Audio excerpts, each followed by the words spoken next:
जब हम बड़े से बड़े को हम देखते हैं तो बड़े से बड़े को हम बनना चाहते हैं उस जैसा, और बड़े से बड़े को हम पाना चाहते हैं। तो यही बात हमें दिखाती है कि हम छोटे से छोटे हैं और बड़े के प्रति हमारा आकर्षण बहुत है। वो ये कहते थे कि उनकी कन्विंसिंग पावर बहुत बढ़िया है। जब मीटिंग होती थी और उस मीटिंग में आप अपनी बात रखते थे, तो उसको बहुत ध्यान से सुना जाता था और बहुत कन्विंसिंग तरीके से वो अपनी बात कहते थे। जी। लेकिन ये है कि वो भाषण-वाषण नहीं देते थे नेताओं की तरह से। आपने इंदिरा गांधी जी का ज़िक्र किया तो मैं भी जोड़ती चलूँ। मैंने दूरदर्शन में जब मैं हाँ, शोज़ करती थी तो मैंने मेकअप आर्टिस्ट से कुछ सीनियर जिन्होंने उनका मेकअप किया था, मैंने पूछा इंदिरा जी कैसी लगती थी क्या? एक रोमांच हुआ आता है, एक कौतूहल होता है, जिज्ञासा होती है। तो बोले कि वो बड़ा बोलती थी, बहुत ऑड तो नहीं लग रहा मेरे फेस पे मेकअप, मेरी नाक ठीक आ रही है कि नहीं आ रही है? जब वो वित्त मंत्री थे, पहली बार ऑल इंडिया रेडियो में 92 के अंदर आए, तो मैंने इनको गेट से रिसीव करा। मैंने सर, आजकल लोग कह रहे हैं कि महंगाई बहुत हो गई है। कहते कक्का अपने खर्चे ਨੂੰ कम करो, कहते अपने खर्चों को, अपनी ईगो को कम करो। युवाओं के लिए प्रेरणा स्रोत ये किस तरह से बने और क्या ये भी एक एग्जांपल है कि मारुति और एम्बेसडर। दरअसल आजकल जो युवा हैं वो राजनीति में आने के लिए बहुत ही शो ऑफ और इस तरीके की गतिविधियां करते हैं, शायद अपने बजट से भी परे जाके।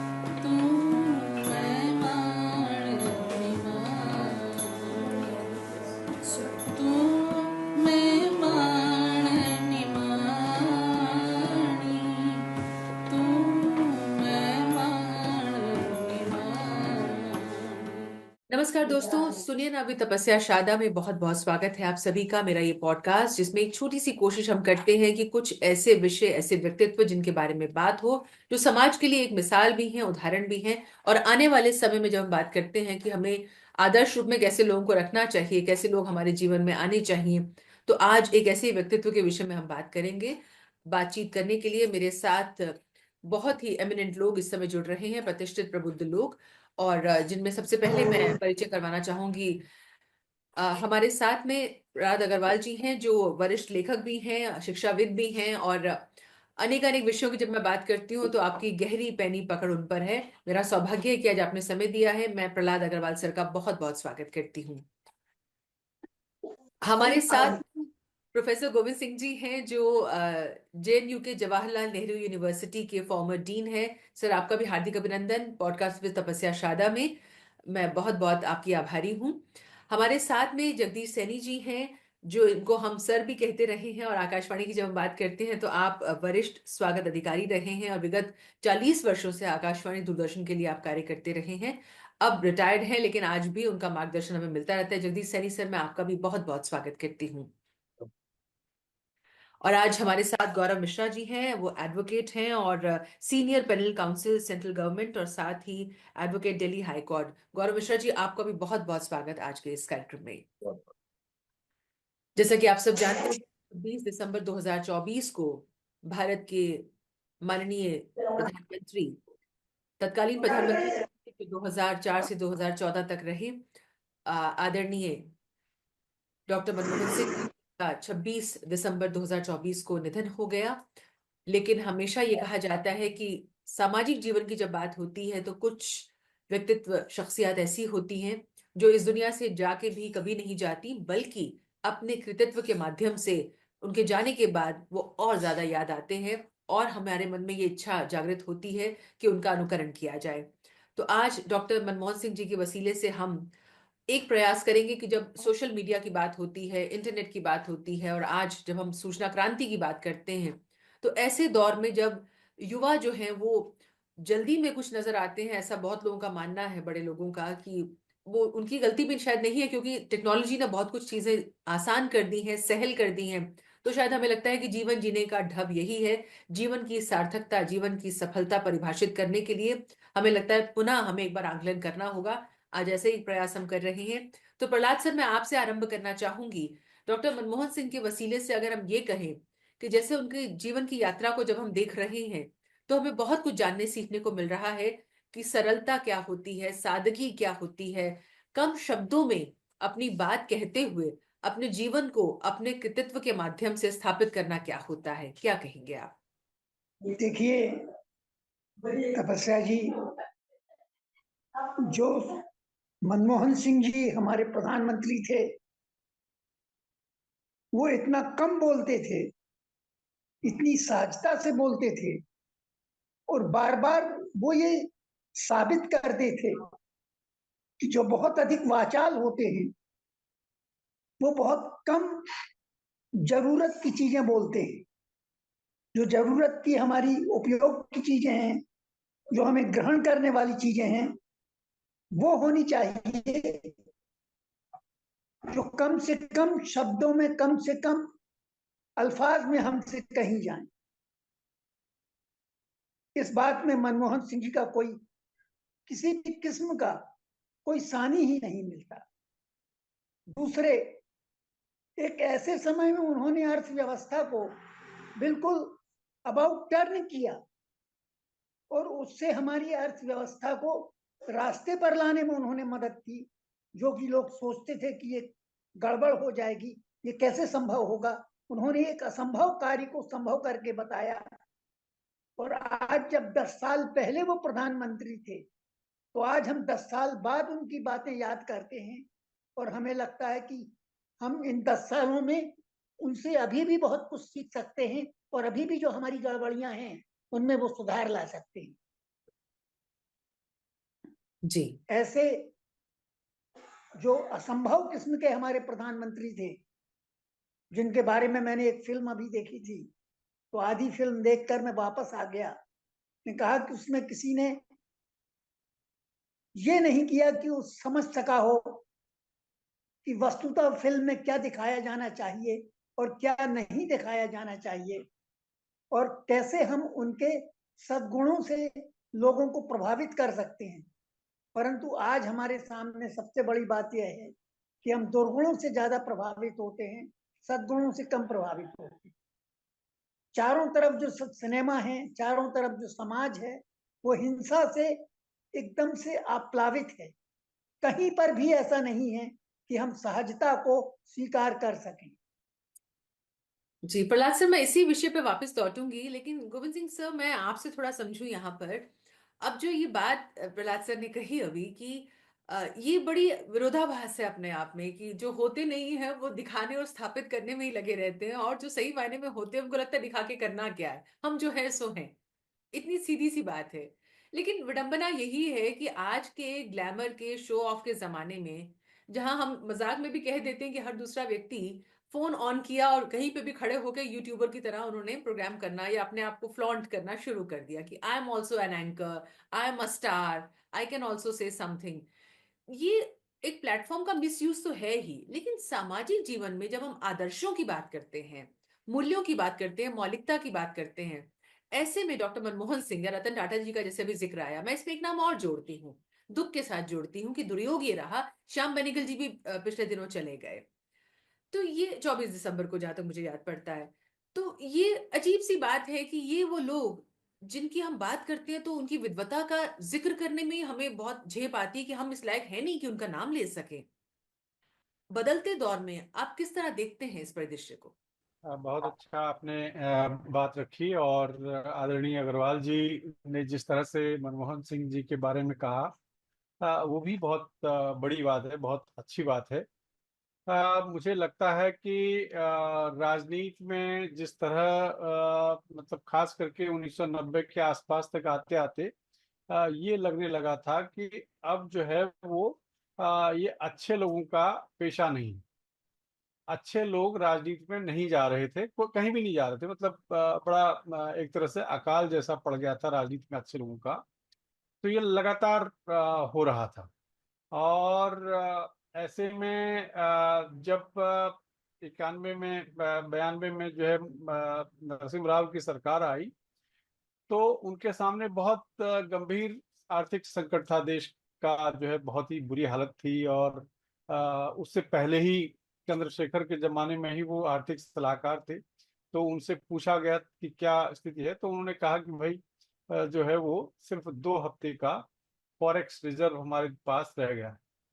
तो एक तरह से बहुत ही भयानक आर्थिक स्थिति थी, और ऐसे में फिर उसके बाद नरसिम्हा राव उनको सीधे बुला करके लाते हैं और वित्त मंत्री बना देते हैं। तो ऐसे लोग जो पढ़े लिखे हैं, अपने अपने फील्ड के माहिर हैं और विशेषज्ञ हैं, और जानते हैं कि दुनिया में तरक्की के रास्ते क्या हैं, कैसे दुनिया तरक्की करती है, कौन कौन से रास्ते हैं तरक्की के, ये उनको मालूम था।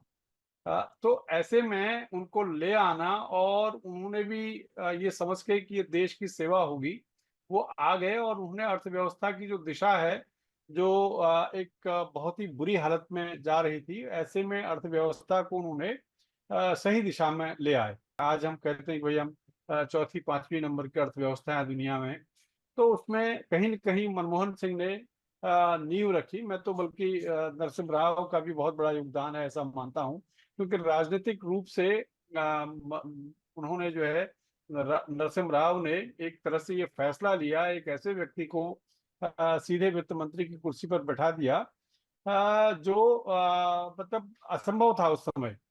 तो हालांकि बाद में मोदी सरकार में तो ऐसे बहुत सारे लोग आए, हरदीप सिंह पुरी आए, और विदेश मंत्री हमारे इस समय जो हैं वो आए, निर्मला सीतारमन आई।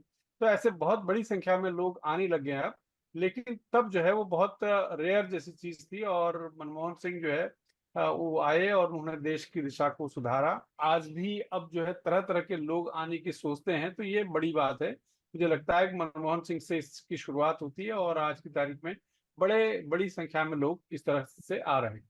तो जगदीश सर, आप तो उनसे व्यक्तिगत रूप से मिले हैं, आपकी हमने तस्वीर भी देखी उनके साथ में, और उनके निधन के बाद आपने स्टेटस पे डाली भी थी।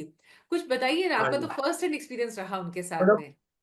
जब वो वित्त मंत्री थे, पहली बार ऑल इंडिया रेडियो में 92 के अंदर आए, तो मैंने इनको गेट से रिसीव करा। तो मैंने गेट खोला उपकार का, इनके साथ पीएस से इनके जो है वो आए अंदर, वीआईपी लॉन्ज में जाकर बैठे, जैसे कि आपने वीआईपी लॉन्ज देखा है, वहां बैठे। तो बैठे, मैंने बिल्कुल हाथ जोड़ के नमस्ते करते थे इस तरह वो नमस्ते। मैंने कहा सर, वो चुप रहा पहली बार। तो मैं जब ये सेकंड टाइम वित्त मंत्री बने, फिर मैं गया, मैंने सर आजकल लोग कह रहे हैं कि महंगाई बहुत हो रही है, कहते हैं कक्का अपने खर्चे कम करो, कहते अपने खर्चों को, अपनी ईगो को कम करो, अपने ना खर्चे बहुत करते हैं आप लोग, शो ऑफ करते हैं कि इसने लिया था मैं भी लिया। तो उनका मुझे अभी तक वो डायलॉग याद है कि खर्चों को अपने कम करो, बहुत इन्होंने कहा। फिर एक बार प्राइम मिनिस्टर बने थे, तभी आए थे, मेकअप रूम में मैं खड़ा था, मेकअप के बाद इन्होंने कहा ज्यादा ना लाओ, कम ही लाओ मेरे नू। तो उनको वही की पकड़ी थी नीली कलर की, ज्यादा ना मेरा लगाओ, बहुत कम लाइट करो, ताकि मैंने भी गले भी खराब हो गई है। ऊपर गए, स्टूडियो में ले गए, इनको वहां बैठाया, माइक वाइक करा, फिर भी इन्होंने बहुत देखा, बिल्कुल सादगी से, कभी भी बोलते नहीं, ज्यादा नहीं बोलते थे। मेरे साथ उनका ये एक्सपीरियंस रहा। ऐसे इंदिरा गांधी जी थी, मुझे उनका बहुत अभी तक याद है, जब मैं नया नया नौकरी में लगा ही था उस समय, थोड़ी दिन की बात है, ये हार गई थी इलेक्शन, तो उनको फरीदाबाद में भेजा गया था जेल से। हमारे जो छूट के आई है, तो आकाशवाणी में इलेक्शन होने थे उस देश के अंदर, प्रधान, तो ये रेडियो पर टीवी में रिकॉर्डिंग के लिए आई, स्टूडियो नंबर 2 अकेली आई, कोई नहीं, मारुति कार में अकेली, एक साथ में इनके आदमी था और ड्राइवर था, 3 आदमी था कार में। मैं ही सिक्योरिटी अफसर भी था, रिसेप्शन अफसर भी मैं ही था। मैंने सुबह मॉर्निंग मेरे को 8 बजे रिसीव करा, रिसीव करके मैं इनको मेकअप रूम में ले गया। मेकअप नंदा साहब थे, डीवी नंदा मेकअप आर्टिस्ट थे, वो इनका मेकअप करते थे ज्यादातर।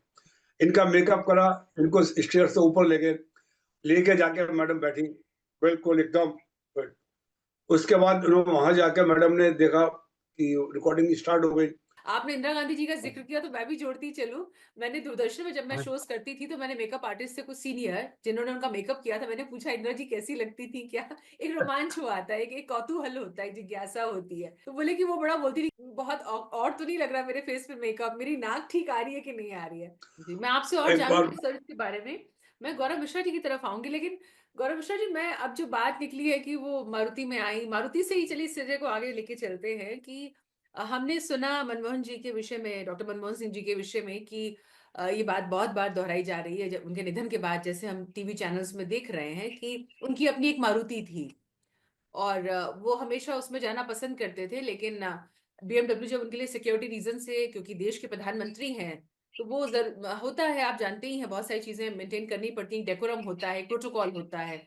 मुझे मेरी मारुति ही पसंद है, तो बोले कि नहीं, आपको इसमें जाना होगा सिक्योरिटी रीजन से। और फिर बाद में उन्होंने इसके लिए भी कहा कि नहीं, मुझे असहज लगता है, मेरे को एम्बेसडर दे दो आप लोग मुझे, लेकिन या तो मेरी मारुति या एम्बेसडर। तो इस तरह की बातें हमने सुनी, क्या कहेंगे आप? जी, जैसा कि कार्यक्रम के शुरुआत से ही ये कहा था कि युवाओं के लिए प्रेरणा स्रोत ये किस तरह से बने और क्या, ये भी एक एग्जांपल है कि मारुति और एम्बेसडर। दरअसल आजकल जो युवा हैं वो राजनीति में आने के लिए बहुत ही शो ऑफ और इस तरीके की गतिविधियां करते हैं, शायद अपने बजट से भी परे जाके। और मनमोहन सिंह जी की, डॉक्टर साहब की बात करी जाए, वो तो इकोनॉमिक्स थे, और अगर उनके पूरे जीवन शैली पर चर्चा करी जाए तो वो कहाँ से बड़ी सहज एक नॉर्मल फैमिली से आकर और एक कैम्ब्रिज विश्वविद्यालय से पीएचडी करी उन्होंने। मैं पहले पंजाब यूनिवर्सिटी से ग्रेजुएट किया, पोस्ट ग्रेजुएट किया, फिर पीएचडी की, फिर आफ्टर उसके बाद वो ऑक्सफोर्ड से डीफिल किया उन्होंने। ये सब चीज़ों को अगर देखते हैं तो एक आजकल की युवा शक्ति के लिए, युवाओं के लिए बहुत बड़ी प्रेरणा है कि ऐसा नहीं है कि केवल आंदोलनों से ही नेता निकलते हैं। आजकल युवा जो है तुरंत घर छोड़ने को तैयार है, शो ऑफ करने के लिए, राजनीति में पार्टिसिपेट करने के लिए वो तैयार रहते हैं। अब उसके अगर आगे उनके जीवन में देखा जाए तो उन्होंने अपने जो अध्यापन का कार्य किया, इकोनॉमिक्स के वो टीचर रहे, प्रोफेसर रहे, उसके बाद जो है फिर वो यूनिवर्सिटी ग्रांट कमीशन के अध्यक्ष रहे, विभिन्न सरकार के कई विभिन्न जो आयोग हैं, उसमें विभिन्न एक रेस्पेक्टेबल पोजीशन पे वो लोग वो रहे। उसके बाद वहां से जो व्यक्ति अपने सब्जेक्ट में पारंगत है, सरकार को, देश को हमेशा उसकी ज़रूरत है। तो ये बहुत बड़ा एक एग्ज़ाम्पल है, एक युवाओं के लिए भी, कि अगर आप अपने किसी सब्जेक्ट में, जो भी आपका सब्जेक्ट है, आप उसमें इतनी ख्याति प्राप्त करें, आप उसके थ्रू ही अपने देश को बहुत कुछ दे सकते हैं। मैं समझता हूँ कि वहाँ से जब वो एक एसेट्स के रूप में नज़र आए देश के लिए, तब अ, पीवी नरसिम्हा राव जी ने उन्हें अपनी सरकार में, कैबिनेट में शामिल किया। अच्छा, एक चीज़ देखिए, जो कि शायद मैं आपके चैनल के माध्यम से युवाओं को ना पता हो, जिस समय वह कैबिनेट में आए, उस समय ना तो वह लोकसभा और ना ही राज्यसभा के सदस्य थे। उन्होंने ना तो कोई जीवन में चुनाव लड़ा, और उसके बाद उस समय की परिस्थितियों को देखते हुए, उनके अनुभव को देखते हुए, जो विभिन्न पदों पर, ये आरबीआई के गवर्नर तक के रूप में उन्होंने कार्य किया, तो देखते हुए उस समय के तत्कालीन प्रधानमंत्री जी उनको लेकर आए। ग्लोबलाइजेशन की नीति को भारत में लेके आना, बाहर से निवेश लाना, और इस तरीके की नीतियों को बनाते हुए आज देश जिस जगह पहुंचा है, बहुत बड़ा योगदान है। और युवाओं के लिए बहुत बड़े प्रेरणा स्रोत हैं कि सिर्फ अगर आपको राजनीति ही करनी है, तो आंदोलन या झंडे लेकर सड़कों पर निकलने से कुछ नहीं होता। देश के लिए एक एसेट बने, अपनी काबिलियत को बनाएं। तो मनमोहन सिंह जी ऐसे पहले व्यक्ति थे, उसके बाद से मैं समझता हूँ उनको प्रेरणा स्रोत बनाते हुए आज बहुत सारे संसद में अपने नेता ऐसे हैं जो अपने-अपने सब्जेक्ट में पारंगत हैं और देश की सेवा कर रहे हैं। बिल्कुल सही कह रहे हैं आप जी। लेकिन यहाँ पर प्रहलाद सर, आपसे थोड़ा हम ये समझें कि ये बहुत अजीब-सी बात है कि रिफॉर्मर कहा जाता है उनको, सबसे बड़े इकोनॉमिस्ट कहा जाता है, और उस समय जो, जैसे अभी गोविंद सिंह सर ने कहा कि देश के जो हालात थे हम सबको ज्ञात ही है कि बहुत बुरी आर्थिक रूप से अगर देखा जाए तो देश की स्थिति उस समय बहुत खराब थी। और बावजूद इसके देश का ऐसा वित्त मंत्री जो खुद अंतर्राष्ट्रीय स्तर पे इतने ज़्यादा सम्मान और प्रतिष्ठा पा चुके हों, और वो कहते हैं वो सादगीपूर्ण जीवन जीते हैं, बासी रोटी खाते हैं, दाल के साथ में, और बिल्कुल सीधी-सी रोटी खाते हैं, जैसे कि उस दिन उस समय के तत्कालीन कानून मंत्री अश्विनी जी भी बता रहे थे कि वो कभी उनके चेंबर में जाइए, उनके ऑफिस में या रूम में जाइए, तो मालूम ये होता है कि 2 बिल्कुल हल्की-सी रोटी और साथ में घिए की लौकी की सब्जी, ये देश के प्रधानमंत्री का उस समय खाना था। जो चाहे तो कुछ भी खा सकते थे, कुछ भी उनको उपलब्ध था, बावजूद इसके। कितनी अजीब-सी बात है कि वित्त मंत्री, अभी जैसे कि जगदीश सर ने कहा बचत की बात, और आज के युवा जो है माँ-बाप से लड़ाई झगड़ा करते हैं कि हमें ये वाला फ़ोन चाहिए, इस कंपनी का चाहिए, हमें ये गैजेट चाहिए, बाइक चाहिए, नहीं तो घर में हंगामा हो जाता है, सामान तोड़ने लगते हैं। जला देते हैं चीजों को, माता पिता से हाथापाई करते हैं। कितनी अजीब सी बात है। तो हम कहाँ देख रहे हैं अपने युवाओं को जाते हुए? देखिए, आज जो समाज है, ये समाज उस जगह जा रहा है जहां पे उसे सिर्फ शिखर दिख रहे हैं। उसे ये नहीं दिखाई दे रहा है कि जब यदि पैरों के नीचे जमीन नहीं है तो शिखर कहीं नहीं होगा। यदि मनमोहन जी बहुत साधारण भोजन करते थे, बासी रोटी खाते थे, तो यदि आप अपने दादाजी से या पिताजी से भी हो सकता है सुने, तो बताएंगे कि बासी रोटी का नाश्ता हमारी कल्चर में था। तो बासी रोटी का नाश्ता बहुत ही लाभदायक माना जाता था। तो खासतौर से जो बिर्रा की रोटी कहलाती थी, वह तो बहुत ही लाभदायक मानी जाती थी, जो बासी रोटी होती थी। और जब हम बड़े से बड़े को हम देखते हैं, तो बड़े से बड़े को हम बनना चाहते हैं उस जैसा, और बड़े से बड़े को हम पाना चाहते हैं। तो यही बात हमें दिखाती है कि हम छोटे से छोटे हैं और बड़े के प्रति हमारा आकर्षण बहुत है। आज हम नेताओं को देखते हैं कि एकदम लकदक कपड़ों में नजर आते हैं और ऐसा लगता है कि जैसे वो इसी के लिए नेता बने थे कि जब वो यदि निकलेंगे उन्हें बिल्कुल साफ सुथरे कपड़े ही चाहिए। मगर दिन भर यदि आप कपड़ा पहनेंगे और दिन भर आप काम करें, मेहनत मशक्कत करेंगे, तो वो कुछ गंदा होगा ही, मगर दिखता नहीं उनका कपड़ा कहीं गंदा होता है। जी। अब सफलता ही सब कुछ है। सिनेमा में तो ये बात बहुत अच्छी है, पर श्याम बेनेगल को देखें आप, उन्होंने कम से कम 32-33 फिल्में बनाई और एक 52 एपिसोड का भारत एक खोज जैसा उन्होंने धारावाहिक बनाया। और इसके अलावा उन्होंने बहुत सारे काम किए और एक से एक शानदार फिल्में बनाई, मगर उनकी कोई फिल्म, जी बिल्कुल, कोई सुपरहिट नहीं थी। मगर उनकी फिल्में ऐसी कि आज से 50 साल बाद भी उन्हें याद किया जाएगा।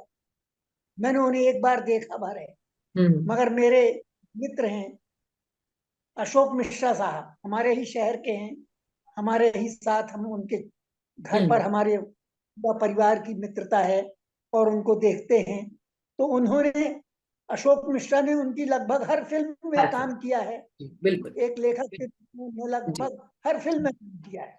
और उनके भी उन्होंने ये बात पैदा की कि तुम यदि फूहड़ फिल्में लिखने के लिए जाओगे तो भीतरी आंतरिक रूप से तुम्हें वो सुख प्राप्त नहीं होगा। तो जब हम पाना चाहते हैं, आज समाज जो पाना चाहता है वह भूल जाता है कि जो वो पाना चाहता है वह अत्यंत क्षुद्र है, जो समय के साथ साथ जैसे समय नष्ट होता है वैसे ही वो नष्ट हो जाता है। पर ये लोग वो जो आगे बहुत लंबे समय तक याद किए जाएंगे, तो हमें अपने आदर्श उनको चुनना चाहिए जो हमेशा बहुत लो की में रहती, जो बहुत आगे आने के लिए बहुत लालायित नहीं रहती, और यदि वे पीछे खड़े भी होंगे तो लोग उन्हें जबरदस्ती लेके आगे लेकर आएंगे। और ऐसा हमने देखा है, अनेक बार ऐसा होता है। और जब वो दूसरों के द्वारा आगे लाए जाते हैं तो वो सचमुच बड़े होते हैं। जी, मैं आपके पास वापस लौटूंगी, लेकिन गोविंद सिंह सर, मैं यहाँ एक बात जो अभी सर ने कही उसको थोड़ा आगे लेके चलूं। श्याम बेनेगल जी का जिक्र आया, रतन टाटा जी का जिक्र आया, डॉक्टर मनमोहन सिंह जी की हम बात कर रहे हैं। ये एक अपने आप में दुखद बात है कि तीनों का निधन इधर विगत 10-15 दिनों में हो गया, तो या एक माह भर में हम कह सकते हैं। तो बहुत बात उनके बारे में बहुत बात हो रही है। अब रतन टाटा जी के विषय में भी हमने देखा कि उनके कितने उदाहरण जो है वो पेश किए जा रहे हैं कि इतना बड़ा व्यक्ति देश का, जो आज भी हम किसी को मजाक में भी कहना होता तो यही बोलते हैं तुम टाटा बिरला हो क्या। यानी वो उसके जो है अपने आप में परिचायक नहीं पर्याय बन चुके हैं। बल्कि जो पीढ़ी थी, जाकिर हुसैन तो नहीं, लेकिन बाकी जो आपने नाम गिनाए वो आजादी से पहले के लोग थे। और जैसा अग्रवाल साहब ने कहा कि नई पीढ़ी ने सिर्फ शिखर ही देखे हैं, नींव नहीं देखी है। तो बहुत अच्छी बात उन्होंने कही। तो मुझे लगता है कि ये जो पीढ़ी थी पुरानी वाली, उसने वास्तव में कष्ट भोगे थे। अब किस तरह से सोचे कि मनमोहन सिंह अपने गांव से जो है वो उनका परिवार फिर भारत आया, भारत आकर के पहले अमृतसर में रहे, अमृतसर के बाद उनका परिवार जो है हल्द्वानी में रहा, उत्तराखंड में। ओके जी। और हल्द्वानी में रहा, मतलब 10वीं का इम्तिहान दे करके वहां से आए थे मनमोहन सिंह, और हल्द्वानी में उनका परिवार 8-9 महीने तक रहा। और उन्हें ये था कि शायद 10वीं का रिजल्ट जो है वो लाहौर जो पंजाब यूनिवर्सिटी में दिया हुआ था उन्होंने, चूंकि 10वीं भी उन दिनों पंजाब यूनिवर्सिटी ही करवाती थी, तो वही रिजल्ट उनको मिल जाएगा। लेकिन वो फिर नंबर उनके जुड़े नहीं, और दोबारा से उनको यहाँ अमृतसर में 10वीं का एग्जाम देना पड़ा। तो इस तरह से यहाँ आए, हल्द्वानी आए, हल्द्वानी के बाद फिर साल भर के बाद अमृतसर चले गए। अमृतसर में उन्होंने एक नई किराने की दुकान खोली। कितने कष्ट नहीं झेले होंगे। एक मतलब मामूली क्लर्क थे उनके पिताजी वहाँ, और उसके बाद जो है फिर यहाँ आए, फिर किसी तरह से नए सिरे से अपने आप को सेटल करना था। इसी तरह से मतलब हालांकि श्याम बेनेगल का तो नहीं मालूम, लेकिन रतन टाटा तो खैर ऊंचे परिवार में पैदा हुए, मगर ये ऐसी पीढ़ी थी जो वास्तव में जिन्होंने कष्ट देखे थे, जाने थे और भोगे थे, और वो जानते थे कि किस तरह से हमको आगे का जीवन जीना है। तो आज भी ऐसा नहीं कि आज भी सिर्फ ऐसा ही मतलब चकाचौंध वाले ही लोग हों। आज भी अनेक लोग, बड़ी संख्या में लोग ऐसे हैं जो गांव में से निकल करके आ रहे हैं, और उस तरह की सादगी उनमें भी है। मतलब भले ही वो आईआईटीज में जा रहे हूँ, आईआईएम्स में जा रहे हूँ, या विदेश में जा रहे हूँ पढ़ने के लिए, लेकिन आज भी ऐसे लोग हैं जो एक तरह से शिक्षा पद्धति है वो हमारी एक तरह से, जो आप जिसकी तरफ आप इशारा कर रही थी, वो शिक्षा पद्धति का मुझे लगता है कि दोष है। जो हमारी शिक्षा पद्धति जिस तरह की जो अंग्रेजी शिक्षा प्रणाली जो है, जो सिर्फ बाबू बनना या अफसर बनना सिखाती है, नींव बनना नहीं सिखाती है, तो उसका भी एक बड़ा दोष है। तो अब धीरे धीरे मुझे लगता है कि सुधार हो रहा है, और ये ऐसे ऐसे उदाहरण हमारे सामने हैं जिनको देख करके हम लोग सीख ले रहे हैं, और हमारी नई पीढ़ी निश्चित रूप से सीख लेती है, और आने वाले समय में मेरे ख्याल से ठीक होगा। बहुत सुंदर है। उम्मीद हमेशा कहते हैं कि बनी रहनी चाहिए, उस पर दुनिया कायम है, ये बहुत बार कहा जाता है। आपने वही हमें सिरा पकड़ाया है। गौरव मिश्र जी, यहाँ पे मैं एक बात आपसे समझूं कि ये बड़ी अजीब सी बात लगती है अपने आप में कि हमारे बड़े बुजुर्गों से हमने सुना है कितनी बार, पुरानी फिल्मों की बात करें वहां भी देखा है कि उनकी बातों में कुछ ना कुछ हमेशा जिंदगी के लिए एक लेसन होता था, सूक्ति मंत्र होते थे, और बहुतों का जीवन ऐसा होता था जिससे मन करता था कि उनके आचरण को हम फॉलो करें, उनका अनुकरण करें। ये भी बात थी। डॉक्टर मनमोहन सिंह की बात करें, उनके साथ भी यही है। रतन टाटा जी, जैसे कि अभी गोविंद सिंह सर ने भी कहा, और हम सब जानते भी रहे इस बात को, कि वो जिस पृष्ठभूमि से आते थे, ये कमाल की बात है कि वहां से आने के बाद वो इंसानियत की बात हो, सबको समभाव से देखने की बात हो, सही गलत जहां उनको लगता है वहां किसका साथ देना है उसकी समझ की बात हो। रतन टाटा जी ने भी यही बार बार इसका परिचय दिया, और एक संदेश समाज तक पहुंचा। लेकिन हम अब जब देखते हैं कि हम शिकायत किसी से नहीं कर रहे हैं, देश की युवा शक्ति पर सबको भरोसा है, विश्वास है, और वही देश को आगे लेकर जाएंगे। लेकिन जो बीच बीच में दिग्भ्रमित हो जाते हैं हम, उदारीकरण बाजारवाद की जब हम बात करते हैं, तो अगर हम श्रेय देते हैं डॉक्टर मनमोहन सिंह को, तो कहीं ना कहीं स्वीकारना होगा कि परिस्थितिवश 1991 के वर्ष में जो हालात थे देश के, हमारे पास कोई और चारा विकल्प था ही नहीं शायद। तो डॉक्टर मनमोहन सिंह जो अर्थशास्त्री कहे जाते हैं सबसे अच्छे, और पूरा विश्व उनको मानता है, चाहे वो हम अमेरिका के राष्ट्रपति हो अब वर्तमान में या पहले के समय के, सब उनको बहुत सम्मान देते रहे हैं अर्थशास्त्री के रूप में। माननीय प्रधानमंत्री नरेंद्र मोदी जी भी उनको बहुत मानते रहे हैं, पूरा देश मानता है। और अभी जैसे सर ने कहा, पीवी नरसिम्हा राव सर तो उनको उस समय लाई जो उस समय के तत्कालीन प्रधानमंत्री थे। तो मैं आपसे ये समझना चाह रही हूँ कि एक तरफ बाजारवाद, उदारीकरण जिसने पूरे देश की दिशा बदल दी, और पूरा ग्लोबल हब हो गया, पूरा विश्व हमारे पास आ गया, तो उसको हम कितना सही समझ पाए, कितना अपने जीवन में ला पाए, या आपको लगता है कि सांस्कृतिक रूप से कुछ परिवर्तन ऐसा आया जो नहीं आना चाहिए था? जी, इसमें मैं प्रोफेसर साहब की बात पे सहमत हूँ। उन्हीं की बात को आगे बढ़ाते हुए एक चीज कहूंगा। देखिए, ये जो नेता हैं, मैं बात करूं मनमोहन सिंह जी की, अटल बिहारी वाजपेयी जी की, या उनसे पहले के एरा में जो लोग थे, ये जिस संस्कृति से आए थे या जिस परिस्थितियों से निकल कर आए थे, आप देखेंगे उस समय का दौर, या मैं कहूँ आज से 20-25 साल पहले का दौर अगर देखेंगे, तो नैतिकता का मोल शायद पैसे के मोल से बहुत अधिक था। ये लोग पैसे के पीछे शायद इतना नहीं दौड़ते थे जितनी इनकी नैतिक शिक्षा में जो नैतिकता थी, उसका मोल, उसकी इम्पोर्टेंस बहुत अधिक थी। चाहे घर परिवार के अंदर संस्कार हो, चाहे समाज के अंदर हो, तो वो एक ऐसा पर्यावरण या वातावरण ही कुछ इस तरीके का था कि नैतिक मोल को हमेशा ऊपर रखा जाता था। अगर चूज करना हो कि क्या चीज नैतिकता की है या पैसा, तो लोग हमेशा नैतिक चीज मूल्यों को ज्यादा महत्व देते थे। तो ये जो मनमोहन सिंह जी हैं या जो अदर दूसरे लोग हैं, ये वहीं से निकल के आए हैं। इनका जो उत्पन्नता हुई है, उद्भव हुआ है, तो ये उसी एरा से हुआ है।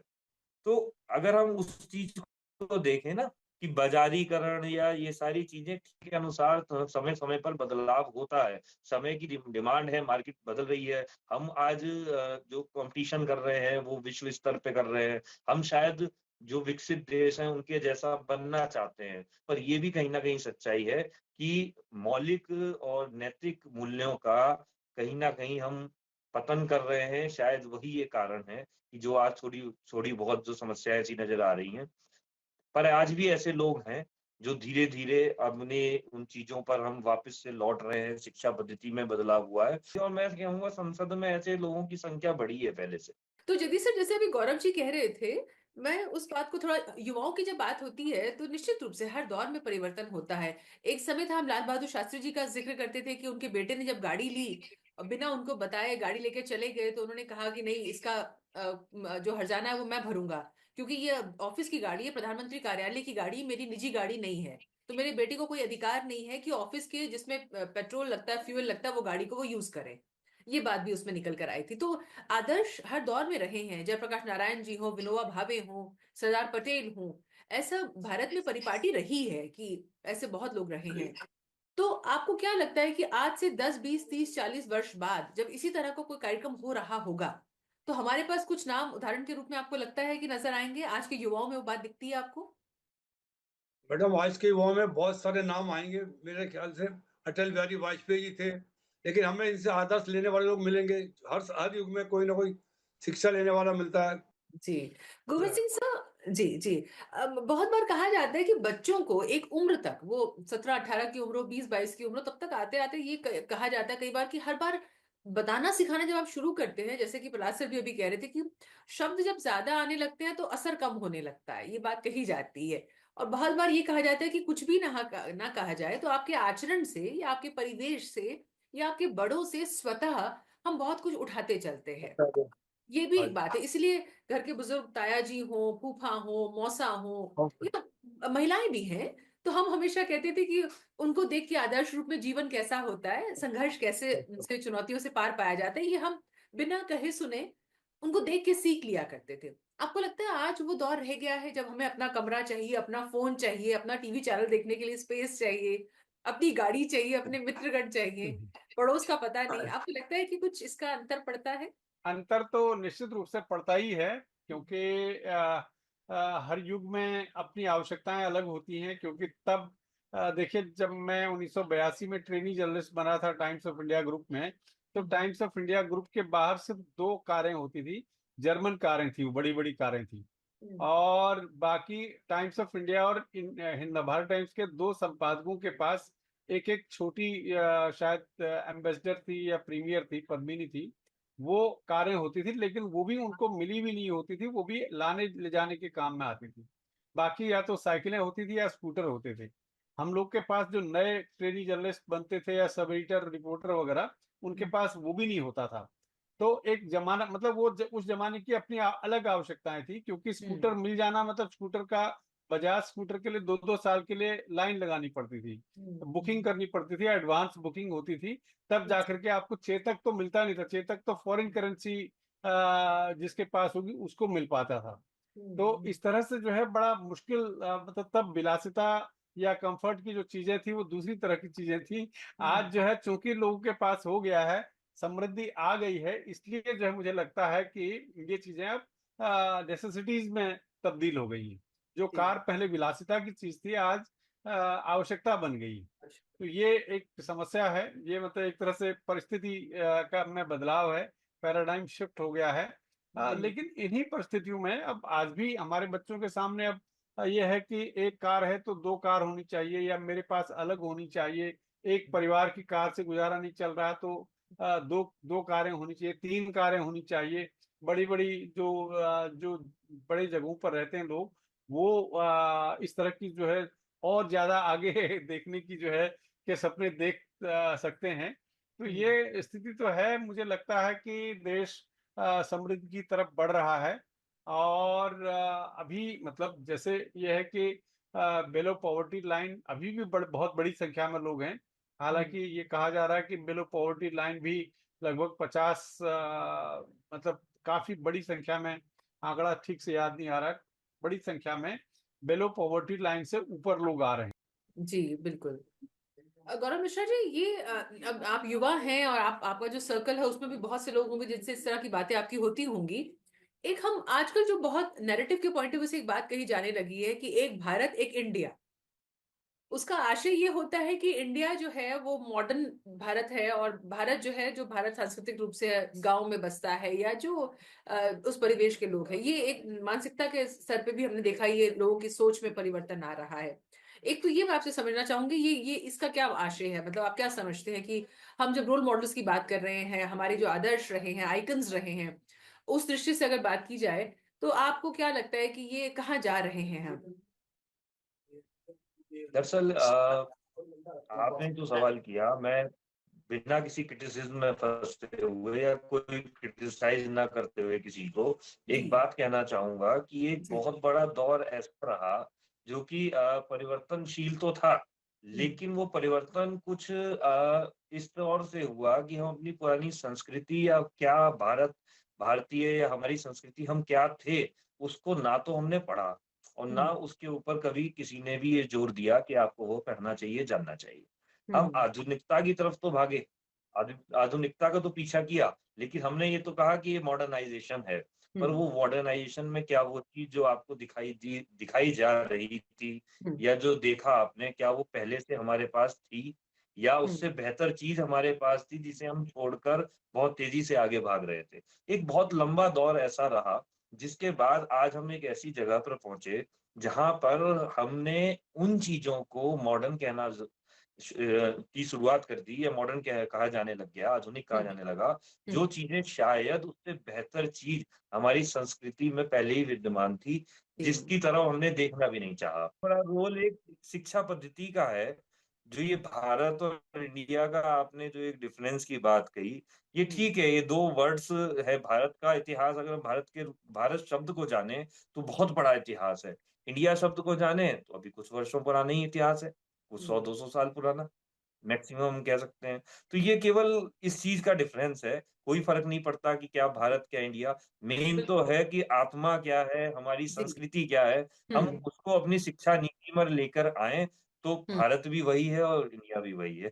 बहुत बढ़िया जी। जगदीश सरी सर, मैं आपसे ये समझूं, अगर मैं आपको व्यक्तिगत रूप से आपका बहुत सम्मान करती हूँ, आप जानते हैं, क्योंकि आकाशवाणी में जितने वर्ष हम लोगों का आना रहा, लेकिन आप सबको इतनी मदद करते थे।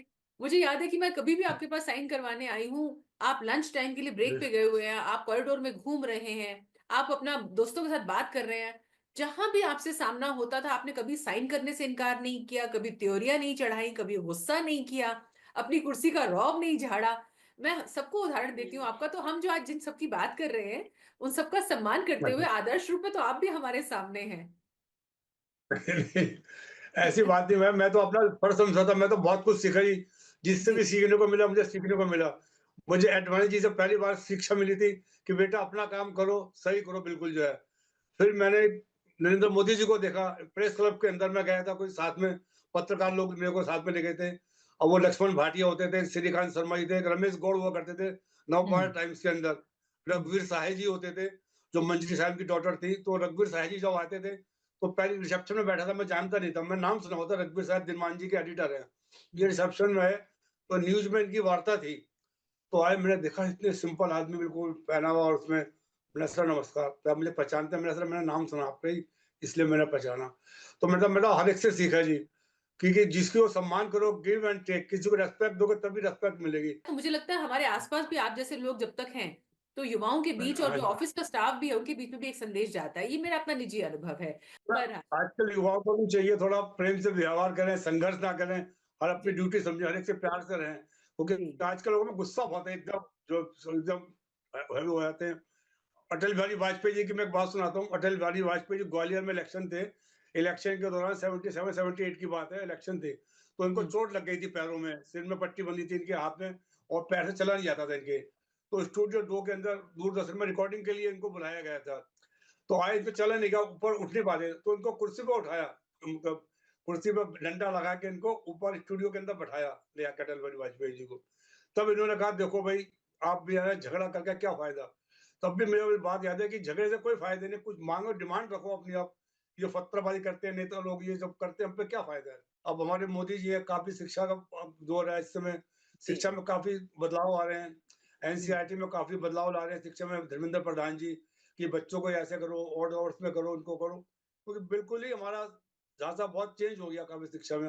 ये जरूरी भी है भारत, हमारे देश के लिए, कि थोड़ा सा ही जरूरी है कि बच्चों युवाओं को चाहिए थोड़ा अपनी बातों को शांत भाव से रखें और सीखने की कोशिश करें और समझें। जी हमेशा तैस में रहें, गुस्से में रहें, नुकसान करें जो चीजों को। बिल्कुल सही। हड़ताल कर दी, आग लगा दी, इसलिए देश को नुकसान होता है। सीख है उनसे मतलब कुछ। मगर ऐसा नहीं हो सकता कि ऐसे शिक्षक ना मिलते हों जिन शिक्षकों से वो कुछ ना समझ सके। मुझे अपनी तीसरी कक्षा में एक शिक्षक मिले थे, वो अब न जाने वो कहाँ हैं, जीवित भी हैं या नहीं है, क्योंकि तीसरी कक्षा जब मैं पढ़ रहा था आज से 60 साल पहले, तो अब निश्चित है उम्मीद कम ही है कि वो होंगे। हम तो ईश्वर से प्रार्थना करते हैं वो जरूर हों। वो हमेशा पढ़ाया करते थे, गाकर पढ़ाया करते थे, सारे पहाड़े वो गाकर याद दिलाते थे। वो कहते थे कि हमें इस तरह से बात करनी चाहिए कि हमारे माता पिता भी समझें कि हम स्कूल में क्या पढ़कर आए। तो शिक्षा लेने के लिए हमें छोटी से छोटी चीज शिक्षा लेने के अवसर प्राप्त होते हैं और बड़े से बड़ी चीज से हम शिक्षा नहीं ले पाते। तो आज मुश्किल ये हो गई है कि हम शिक्षा लेने के लिए बड़े बड़े आदर्शों को जरूर करने जाते हैं, पर छोटे छोटे आदर्शों को भूल जाते हैं। हमारे आसपास ही वो होते हैं, मगर हम उनसे कुछ नहीं सीखना चाहते। समाज में मैं देखता हूँ कि पहले यदि कोई गलत काम करता था तो उसको अपने आसपास के लोगों में यदि कोई दिख जाता था तो उसे लगता था कि ये किसी से जाके मेरे घर में शिकायत करेगा। पर आज समाज उस तरह से पकड़ ही नहीं रहा है, समाज के प्रति हमारा दायित्व ही नहीं रह गया है, हम अपने पड़ोसी को नहीं जानते। तो शिक्षा लेने के लिए इसीलिए हमें लगता है कि हमें बहुत दूर जाना है। अभी सिर्फ मनमोहन सिंह जी ही नहीं, रतन टाटा भी विदा हुए, उनको भी आप देखें तो उन्होंने किस प्रकार से इतने बड़े पूंजीपति होते हुए भी उनमें कोई ऐसा भाव ही नहीं था कि वो इतने बड़े आदमी हैं। तो जो बड़ा आदमी होता है वो दिखाता नहीं है कि मैं बड़ा आदमी हूँ। बिल्कुल सही कह रहे हैं आप। बस अब मैं अंत में इसको समेटूंगी। अंतिम प्रश्न आप सभी से मेरा रहेगा। गोविंद सिंह सर, अब इसको समेटते हुए दो बातें मैं आपसे समझना चाहूंगी। एक तो डॉक्टर मनमोहन सिंह जी के विषय में जब हम बात करते हैं तो जैसा अभी गौरव जी भी कह रहे थे कि उनको मौन को लेके उनके बहुत बात होती थी कि वो कम बोलते हैं और चुप रहते हैं ज्यादा करके, उसको लेके कटाक्ष भी बहुत उन पर हुआ। लेकिन ये सबसे बड़ी बात है, जैसे प्रहलाद सर ने भी कुछ देर पहले कहा कि कब बोलना है, कितना बोलना है और कब चुप रहना है। ये कला अपने आप में बहुत आते आते आती है, जिसमें सहिष्णुता और सहनशीलता और संयम इन सब की आवश्यकता होती है। अभी जगदीश सर ने तो बात की ही कि युवाओं में आजकल एग्रेशन ज्यादा हो गया है। तो ये इतना बड़ा व्यक्ति, देश का प्रधानमंत्री, जिसको हर कोई सुनना चाहे, वो किसी को भी आदेश दे सकते हैं या जो भी विचार विमर्श कर सकते हैं, बावजूद इसके सदन से लेके बाहर ज्यादातर वो शांत रहते थे। ये बहुत बड़ी साधना है अपने आप में, स्वयं को साधने वाली बात है। तो ये अनुकरणीय उनका हम मान सकते हैं। और जितना वो जीवन में आगे बढ़ते गए उतने सरल, सरस, सुगम, सहृदय वो होते चले गए। क्या कहेंगे आप? निश्चित रूप से बहुत अच्छी बात आपने कही, क्योंकि जिस तरह की सादगी और जिस तरह का मतलब एक तरह से खामोशी उनके अंदर थी, तो वो अकारण नहीं थी। जैसे हमारे यहाँ कहा गया है, विद्या ददाति विनयम, विनयात ददाति पात्रताम। मतलब विद्या से विनय आता है और विनय से पात्रता आती है। मतलब योग्यता जो है एक तरह से उस पद के में बैठने की जो पात्रता है वो विनय से आती है। तो ये जो मूल चीजें हैं हमारे देश की और जो शिक्षाएं हैं हमारी, ये बताती है कि किस तरह से जो है वो शिक्षा का जीवन में महत्व है। जो वास्तव में शिक्षित आदमी होगा, पढ़ा लिखा होगा, तो उसमें विनयशीलता आ ही जाती है, अहंकार नहीं आता। तो मुझे लगता है कि आज के जमाने में भी ये बातें धीरे धीरे आनी चाहिए, आ भी रही है कुछ हद तक, लेकिन मतलब परिस्थितियां ऐसी हैं कि लोग को लगता है कि मतलब जल्दी एग्रेशन जल्दी बढ़ जा रहा है। ये असल में परिस्थितियों की वजह से भी है इसमें। जैसा मैंने कहा कि भाई देखो, पहले जमाने में की समस्याएं दूसरी थी, आज की दूसरी हैं। तो ये है। और मनमोहन सिंह जी का जहां तक सवाल है, वो मूलतः राजनेता नहीं, जिनको बहुत ज्यादा बोलना जो है या एग्रेशन जिनके स्वभाव में होना चाहिए, वैसे व्यक्ति वो नहीं थे। ऐसा नहीं कि वो नहीं बोलते थे, मतलब वो देखिए, जो रिजर्व बैंक का गवर्नर रहा है, वित्तीय सलाहकार, आर्थिक सलाहकार देश के रहे, विश्वविद्यालय के वाइस चांसलर रहे, तो ये मामूली बातें नहीं है। ये ऐसा नहीं कि मतलब कन्विंसिंग पावर बहुत थी। ऐसा उनके जो साथी, हमारे जो वरिष्ठ लोग जो उनके प्रेस सलाहकार बने, वो ये कहते थे कि उनकी कन्विंसिंग पावर बहुत बढ़िया है। जब मीटिंग होती थी और उस मीटिंग में आप अपनी बात रखते थे, तो उसको बहुत ध्यान से सुना जाता था और बहुत कन्विंसिंग तरीके से वो अपनी बात कहते थे। जी। लेकिन ये है कि वो भाषण नहीं देते थे नेताओं की तरह से। अनएम्प्लॉयमेंट के बारे में या बेरोज़गारी के बारे में वो कैसे बढ़ेगी जब हम मांग को बढ़ावा नहीं दे रहे। तो इसमें मेरा विचार है कि सिर्फ मांग को बढ़ावा देने से अगर भारत की बेरोज़गारी दूर हो सकती तो वो तो कोई मुश्किल नहीं है। डिफिसिट फाइनेंसिंग जितना आप करना चाहें कर सकते हैं। तो मैं इस चीज़ से बिल्कुल सहमत नहीं हूँ कि बेरोज़गारी को दूर करने के लिए हमें डिफिसिट फाइनेंसिंग करना है और डिमांड को बढ़ाना है, चाहे उसके लिए हमारे पास साधन ही नहीं हो। मेरा ये यकीन है कि अगर आप फिस्कल डेफिसिट को कंट्रोल कीजिए और उसके साथ जो स्ट्रक्चरल चेंजेस हमने लाई हैं टैक्सों में, इंपोर्ट रिजीम में, उससे सप्लाई रिस्पांस इतने बढ़ेंगे कि कुछ ही अरसे में आप उसका देखेंगे कि देश की आर्थिक हालत पे उस पर बहुत अच्छा असर पड़ेगा। और अगर इन्वेस्टमेंट बढ़ेगी, इन्वेस्टमेंट प्रॉफिटेबिलिटी बढ़ेगी, उसके साथ बेरोजगारी भी कम होगी। अब ये चूंकि वो आए ही उसी लाइन से थे, तो वो जब उनकी ट्रेनिंग ही वैसी नहीं है तो क्यों भाषण देंगे जबरदस्ती। ना ही उन्होंने स्वीकार किया, ना ही उन्होंने कभी लोकसभा का चुनाव लड़ा। तो इसलिए जो है, मुझे लगता है कि मनमोहन जी सिंह की जो खामोशी वाली बात है, ये बहुत उनके ऊपर एक तरह से जायज नहीं है इस तरह का आरोप। अब ये है कि जहां जो दूसरे कार्यकाल में जो बहुत सारे घोटाले हुए, उन घोटालों का उत्तर नहीं दे पाते थे, उसमें जरूर उनकी कमजोरी नजर आती है। कमजोरी नजर आती है। फिर एक तरह से समस्या ये भी है कि एक तो मिलीजुली सरकार थी, गठबंधन सरकार थी, फिर पैरेलल सरकार भी थी। एक तरफ नेशनल एडवाइजरी काउंसिल थी और दूसरी तरफ सरकार थी। तो इस तरह की समस्याएं उनके सामने बहुत ज्यादा थी। गोविंद सिंह सर, मैं इसमें एक छोटी सी बात जोड़ती चलूं कि ये कमाल की बात है कि उनके निधन के बाद जितने भी कार्यक्रम उनपे हो रहे हैं, जानकारियां समाचारों में आ रही है, वो उनके व्यक्तिगत पक्ष को ज्यादा उभार कर सामने ला रहे हैं। राजनीतिक रूप से जो हुआ वो तो हुआ ही उस समय, लेकिन उनका व्यक्तिगत जीवन कैसा था, उनका आचार व्यवहार कैसा था, अब इस पे ज्यादा लोग रेखांकित करके इस चीज को उठा रहे हैं। तो ये बड़ी बात है उनके बारे में। गौरव मिश्रा जी, गौरव मिश्रा जी, बिल्कुल समेटते हुए मैं एक बात आपसे समझूं कि अभी जो गोविंद सिंह सर ने बहुत सारे पहलू उठाए हैं, यहाँ पर समय का अभाव है तो इस बात को अभी हम यही समेटना होगा। लेकिन एक बात मैं जरूर आपसे पूछती चलूं कि चुप रहने की कला की हमने बात की, और वो प्रोफेसर भी थे तो निश्चित रूप से पढ़ाते भी थे कॉलेजेस में, तो उनको मालूम था। और शेरो शायरी कौन भूल सकता है कि कौन सा शेर कहाँ सटीक है, वो आज उसको बहुत ज्यादा उठाया जा रहा है कि सुषमा स्वराज जी के साथ ही, उसके अलावा भी कई जगह। माना कि तेरी दीद के काबिल नहीं हूं मैं,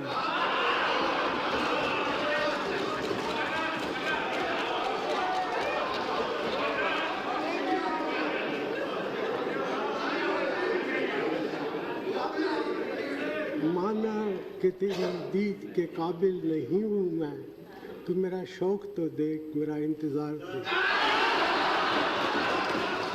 हर तरह से लर्नड आदमी थे, उनको पता था कब कहाँ कितना कैसे बोलना है। ये बड़ी बात है जिसको हम सीख सकते हैं उनसे। लेकिन बावजूद इसके, अगर आज के समय में हम कहते हैं कि टेक्नोलॉजी ने 2 साल के बच्चे को भी इतना एग्रेसिव बना दिया है, वो भी इतना हाइपर है, इम्पेशेंट हो जाता है कि फोन नहीं चल रहा तो एकदम से बौखला जाते हैं बच्चे। तो माता पिता को भी समझ नहीं आता कि वो कैसे संभाले इनको। लेकिन फिर भी हम अपने आसपास के परिवेश की जब बात करते हैं तो माता पिता आज भी कहते हैं कि आपकी संगत अच्छी होनी चाहिए, अपनी परिस्थितियों को आप कैसे संवार सकते हैं, ये भी आपको स्वयं साधना होता है। अंत में चलते चलते जो युवा इस समय कार्यक्रम देख रहे हैं, क्या उनसे आप कहना चाहेंगे संक्षेप में? देखिए बिल्कुल एग्रेशन बढ़ रहा है युवाओं में, मैं एग्री करता हूँ उस चीज से। और रही बात मनमोहन सिंह जी की, ऐसा नहीं है कि उन्हें बोलना नहीं आता था। भाई प्रोफेसर थे, सारी वो थे, और जब जब समय आने पर उन्होंने जवाब दिया अपने अनुसार। आपने शेर शायरी की बात कही, उन्हीं का ही एक सेंटेंस था कि हजारों जवाबों से अच्छी है मेरी खामोशी, ना जाने कितने सवालों की आबरू रखी। हजारों जवाबों से अच्छी है मेरी खामोशी, न जाने कितने सवालों की आबरू रखी। जगदीश सैनी सर, मैं आपसे कहूंगी अंतिम शब्द इस समय आप अगर कुछ जोड़ना चाहें, फिर मैं प्रोफेसर गोविंद सिंह सर के पास जाऊंगी। अंत में आप कुछ कहना चाहें अगर युवाओं को। मैडम, युवाओं की शिक्षा अच्छी मिलनी चाहिए, युवाओं में संतोष होना चाहिए, उनका मार्गदर्शन सही हो, ताकि तोड़ फोड़ की तरफ ज्यादा ना, डिस्ट्रॉय की तरफ ना हो। उनका देश के विकास के लिए कुछ मतलब उनको काम करना चाहिए। ये मेरी यही मैं मनमोहन सिंह जी से सबसे सीखा कि ताकि देश में शांति होगी, अपने युवा में जोश होगा, काम करेंगे, देश से प्यार होगा, तभी देश तरक्की कर पाएगा। जब युवा ही नहीं करेंगे तो कुछ कैसे होगा। हम सबको एक होना चाहिए देश के लिए प्रति, सब जो भी है हम अपने ईमानदारी से काम करने के प्रति। मुझे लगता है कि जिस तरह से जो शुरू में आपने बात कही कि हमारे 3 वरिष्ठ लोग इस बीच हमसे छूट गए हैं जी। तो हमें अपनी जो पुरानी पीढ़ी है उससे सीख लेनी चाहिए और अपने काम से काम रखना चाहिए। काम पर कितना फोकस हमारे लोगों ने किया है, चाहे रतन टाटा हो, चाहे श्याम बेनेगल हों, चाहे मनमोहन सिंह हों, या ये लोग अपने काम के लिए जाने जाते हैं। अपनी मेहनत के लिए, अपने कंसंट्रेशन के लिए, काम के प्रति अपना जो कंसंट्रेशन है उसके लिए जाने जाते हैं।